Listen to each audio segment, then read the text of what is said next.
Hello guys, my name is Sandeep Kesarwani. I welcome you all to my YouTube channel Sandeep Kesarwani English. आज का topic है subject verb agreement. Subject verb agreement पर बहुत सारे important questions बनते हैं जो आपके लिए बहुत ही हेल्पफुल होंगे दोस्तों। आपको फर्स्ट सेंटेंस कहता है the team dash every game, यानी जो टीम है वो हर एक गेम जीतती है। हियर आपको फाइंड आउट करना है कि ये जो टीम है ये सिंगुलर है या प्लूरल है। माय डियर स्टूडेंट्स, आप एक चीज बताइए, जब कोई भी टीम कोई गेम जीत रही है, किसी भी कोई भी गेम का टीम हो, चाहे क्रिकेट हो, वॉलीबॉल हो, फुटबॉल हो, तो वहां पर टीम कलेक्टिवली वहां पर गेम को जीतती है, यानी टीम यूनाइट होकर गेम को जीत रही है। इस जगह पर टीम जो आपका कलेक्टिव नाउन है वो यूनाइट है, यूनाइट होकर वहां पर गेम को जीत रहा है, इसलिए इसको सिंगुलर कंसीडर करेंगे और इसके लिए एक सिंगुलर वर्ब यूज की जाएगी।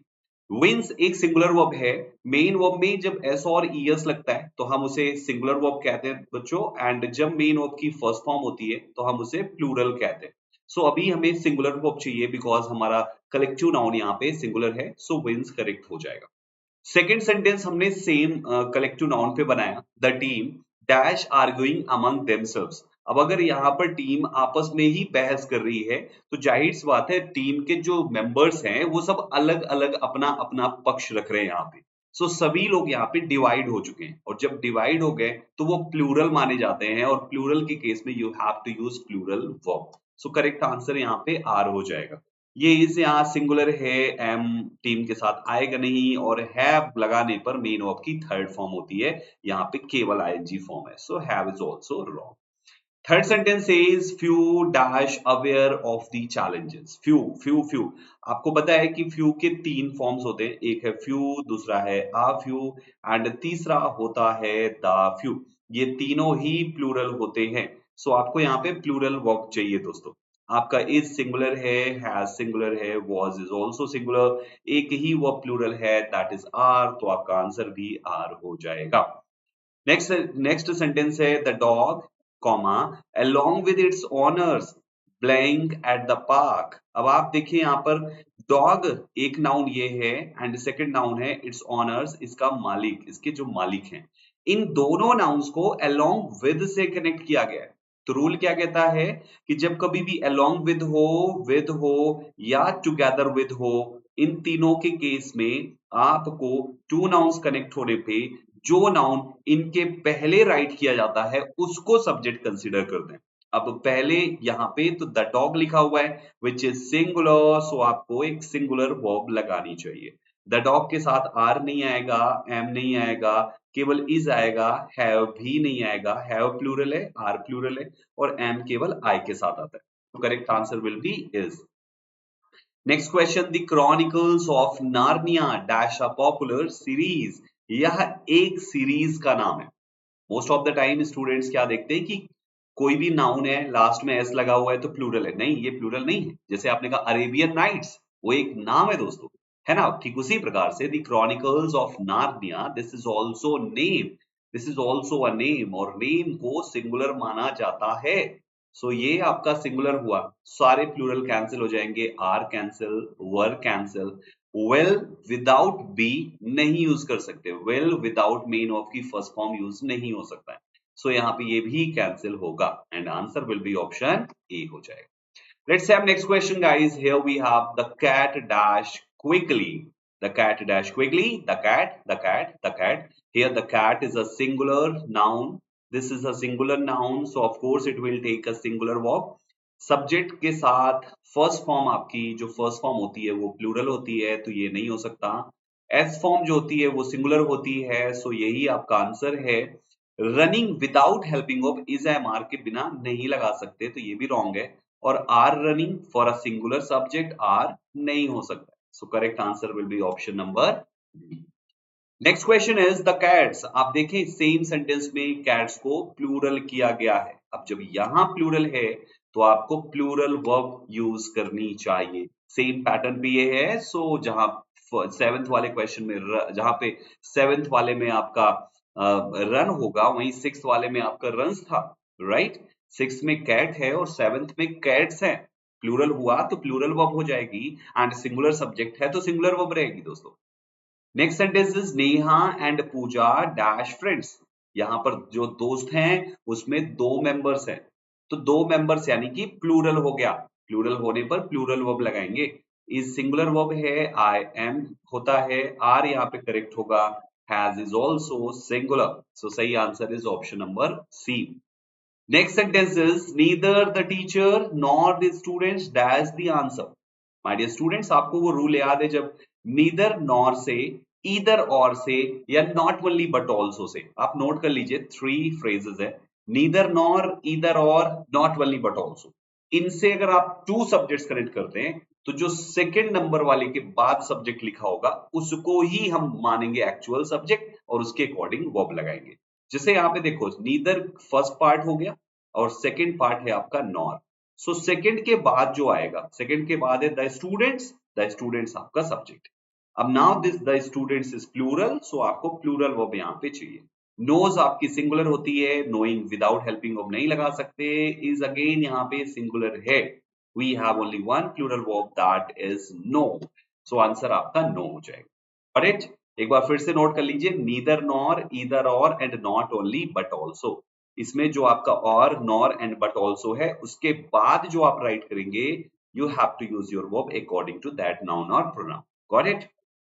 Next sentence is everyone dash invited to the party. Guys, this everyone, कोई भी शब्द जो every या each से बना होता है, चाहे वो उसके साथ कनेक्ट होकर बना रहा हो या उससे अलग होकर बना रहा हो, अगर every या each से बना है तो वो हमेशा सिंगुलर कंसीडर होगा।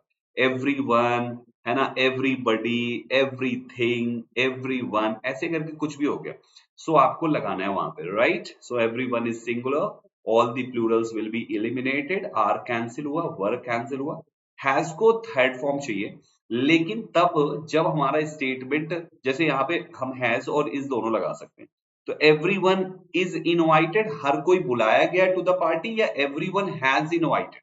अगर आप लिखते हो everyone has invited तो स्टेटमेंट एक्टिव वॉइस होगा और everyone किसी दूसरे को बुला रहा है, जबकि ऐसा नहीं है। वो कह रहा है एवरीवन को बुलाया गया है, हर कोई पार्टी में इनवाइटेड है, तो statement should be in passive voice, and passive voice में आपको इज एम आर के साथ थर्ड फॉर्म लिखना है, हैज के साथ थर्ड फॉर्म एक्टिव वॉइस हो जाएगा। So answer of the question will be option number B. Question number 11, every student and teacher, once again guys you have every before two nouns, कोई फर्क नहीं पड़ता नाउन 1 है 2 है 3 है, कोई फर्क नहीं पड़ता। अगर आपने एवरी लिख दिया नाउन से पहले तो वो ऑलवेज सिंगुलर ही होगा, बस ये पॉइंट आपको याद रखना है। बस अब आपको आपका आंसर मिल चुका है, 3 ऑप्शंस आपके प्लूरल है, only one option is singular that is, तो इसका जवाब ऑप्शन डी हो जाएगा। Next question is swimming in the ocean dash relaxing. My dear students, swimming ING form में जब कोई सब्जेक्ट आता है, कोई भी सब्जेक्ट जो आईएनजी फॉर्म में आता है आप उसे ऑलवेज सिंगुलर मान के चलिएगा। सो यहाँ पे स्विमिंग, डांसिंग, प्लेइंग है ना, ये सब कुछ आपका सिंगुलर है, सो सिंगुलर वर्ब चाहिए आपको। आर कैंसिल हो जाएगा, वेल के साथ आईएनजी नहीं आता, कैंसिल हो गया। कैन के साथ भी आईएनजी नहीं आता, कैन एंड विल के साथ V1 आता है, यहाँ भी V1 आता है और यहाँ भी V1 आता है। सो केवल एक ऑप्शन बचता है, that is option number C of this question. इस प्रश्न का आंसर ऑप्शन सी हो जाएगा। Next question is mathematics dash challenging. You know it very well कि there are lots of nouns which end with ICS word, ICS letters guys। यानी बहुत सारे ऐसे nouns होते हैं जो ICS पर end होते हैं, जिनके लास्ट में S है। Mathematics, civics, politics, statics, dynamics, physics, है ना। आप इनको दिखने में प्लूरल जैसे हैं ये, बट वर्ब इनके साथ आपको सिंगुलर यूज करनी है। सो जो यहाँ पे आर लगा हुआ है ये रॉन्ग है और ये वर्ब इज ऑल्सो रॉन्ग। अब आपके पास 2 ऑप्शन बचता है, हम इज लगाएंगे कि हम हैज लगाएंगे। अब हैज के साथ तो आईएनजी आता नहीं, आपको अच्छे से पता है कि हैज है, हैव है और हैड है, इनके साथ मेन ऑफ की थर्ड फॉर्म लगाते हैं। और आपका जो इज है, एम है, आर है, वॉज है, वर है, इनके साथ आपको वर्ब की आईएनजी फॉर्म लगाने। तो अभी वर्ब की आईएनजी फॉर्म है ना, सो हम यहाँ पे इज यूज करेंगे सिंगुलर सब्जेक्ट के लिए। Got it? Next we have $5 dash enough for the ticket, यानी आपने $5, इसको ध्यान से समझिएगा। जैसे यहाँ पे कोई भी नाउन है, जैसे डॉलर्स इज अ नाउन, उसके पहले आपने एक से बड़ा नंबर राइट किया दैट इज 5।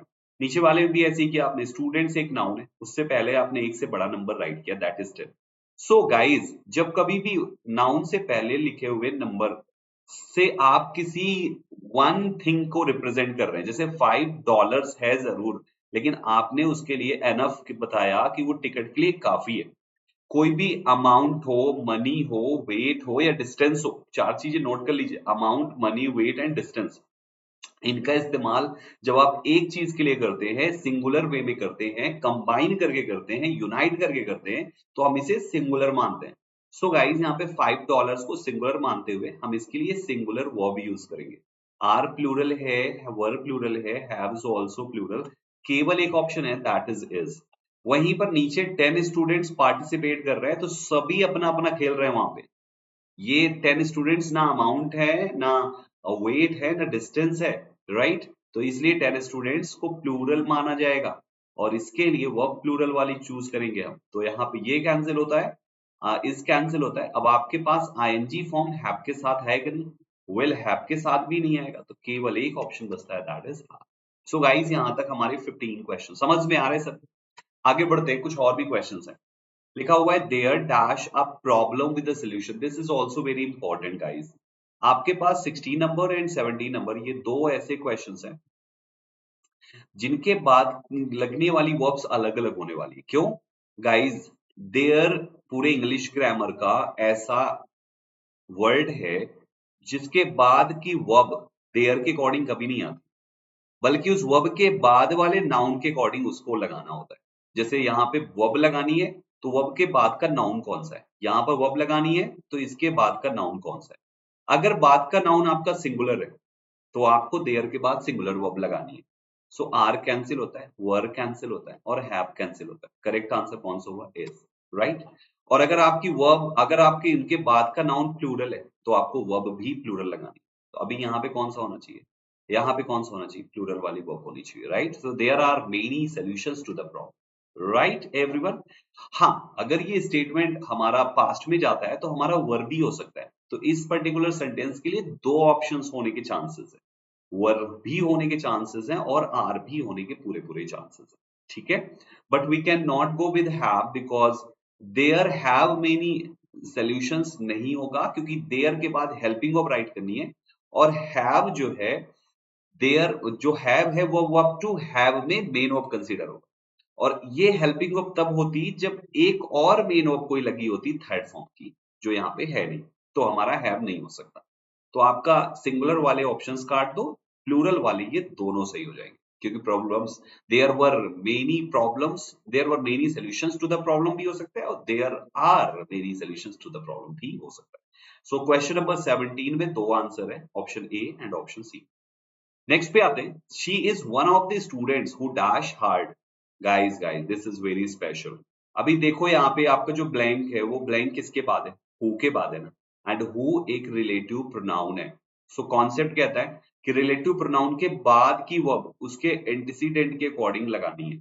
मतलब जो उस हु के पहले है उसका सिंगुलर प्लूरल देखना है और उसी के अकॉर्डिंग यहाँ वर्ब लगानी है। अभी हु से पहले स्टूडेंट्स है विच इज प्लूरल, सो हमें वर्ब यहाँ पे प्लूरल लगानी है। आपका स्टडी सिंगुलर है, कैंसिल। आईएनजी नहीं आ सकता because we don't have helping verb, and same thing यहाँ पर जब स्टार्टिंग प्रेजेंट से है तो हम पास्ट की वर्ब नहीं लगा सकते, so studies is also wrong. Only one option we have that is study. So सही जवाब ऑप्शन नंबर ए होगा इस क्वेश्चन। नेक्स्ट है where dash the nearest gas station. जो कॉन्सेप्ट आपने भी देयर में सीखा ना, इस कॉन्सेप्ट पर ही, जैसे आपने यहाँ पे वर्ब लगाई बाद वाले नाउन को देखकर, वैसे ही हमारे WH वर्ड के साथ होता है। कोई भी WH वर्ड से स्टार्ट करो, वेयर से, व्हेन से, व्हाई से, व्हिच से, कोई भी WH से स्टार्ट करो। आप यहाँ पे जो वर्ब लगाएंगे वो बाद वाले नाउन को देखकर लगाएंगे। अभी बाद में क्या है? The nearest gas station, and gas station में स्टेशन आपका सिंगुलर है, सो आपकी वर्ब भी सिंगुलर होनी चाहिए। सो आंसर में प्लूरल वाली वर्ब आप कट कर दीजिए। ये कट हो गया, ये कट हो गया, ये कट, प्लूरल ये दोनों कट हो गए, एम केवल आई के साथ आता है, तो केवल एक ऑप्शन बचता है that is. One more question, a number of books. My dear students हमेशा याद रखिएगा, आ नंबर ऑफ आता है तो वर्ब हमेशा प्लूरल आएगी दोस्तों। और अगर द नंबर ऑफ आता है, इसको भी नोट कर लीजिए कहीं पर, अगर आ नंबर ऑफ आता है तो प्लूरल वर्ब आएगी। और अगर आपका द नंबर ऑफ आता है, द नंबर ऑफ आता है तो आपका सिंगुलर वर्ब आएगा। द नंबर को सिंगुलर वर्ब चाहिए और आ नंबर को प्लूरल वर्ब चाहिए। सो अभी यहाँ पे आ नंबर है ना, तो हमें वर्ब प्लूरल चाहिए, तो हैज वाले सिंगुलर वाले कट कर दो, ये कैंसिल हुआ, ये कैंसिल हुआ। एंड डोनेटेड है, यानी ये बहुत सारी किताबें डोनेट की गई है, तो पैसिव वॉइस भी होता है। सो हैव बीन डोनेटेड, यानी आंसर ऑप्शन नंबर बी इस प्रश्न का हो जाए। I hope you guys understood these questions. जो कॉन्सेप्ट आपने सब्जेक्ट वर्ब एग्रीमेंट के यहाँ पे सीखे हैं, इनको अच्छे से प्रैक्टिस कर लीजिएगा, इंपॉर्टेंट है आपकी कन्वर्सेशन के लिए एंड आपके एग्जाम को क्रैक करने के लिए भी दोस्तों। ठीक है, ओके गाइज, अब बाकी सब्जेक्ट वर्ब एग्रीमेंट पे हम आगे सीरीज और भी लेकर आएंगे जो आपके लिए बहुत हेल्पफुल होगी। वीडियो इंटरेस्टिंग और इन्फॉर्मेटिव लगी तो प्लीज सेशन को लाइक करके शेयर जरूर कीजिएगा। Sandeep Kesarwani English YouTube channel पे बहुत सारे अदर प्लेलिस्ट भी अवेलेबल है, जिसमें foundation, practice, root word vocabulary, 150 rules of grammar and many more things are available. आप इससे अपनी इंग्लिश काफी कुछ इंप्रूव कर सकते हैं। एंड अगर आपको ई बुक्स चाहिए तो just click the link and by which ever you want. आप अपने पसंद की ई बुक ले सकते हैं, 20 रुपए, 22 रुपए, 26 रुपए, इस प्राइस में यहाँ पे ई बुक्स अवेलेबल है, जो सब कुछ आज के अकॉर्डिंग प्रैक्टिस के लिए बहुत सारा कंटेंट है, राइट। आपको पीडीएफ मिलेगी और ये जो लिंक अभी आपने देखा, ये लिंक आपको मिल जाएगा यहाँ पर। तो टेलीग्राम से आप पीडीएफ डाउनलोड करें और इंस्टाग्राम पे मुझे फॉलो जरूर करें। सेशन अच्छा लगा तो लाइक करके शेयर करें दोस्तों, एंड सब्सक्राइब करें। कमेंट करके कोई भी डाउट है तो पूछ सकते हैं आप। Thank you very much for joining this session. See you in the next class. Till then practice अच्छी रखिए ताकि इंप्रूवमेंट होता रहे। All the best. जय हिंद।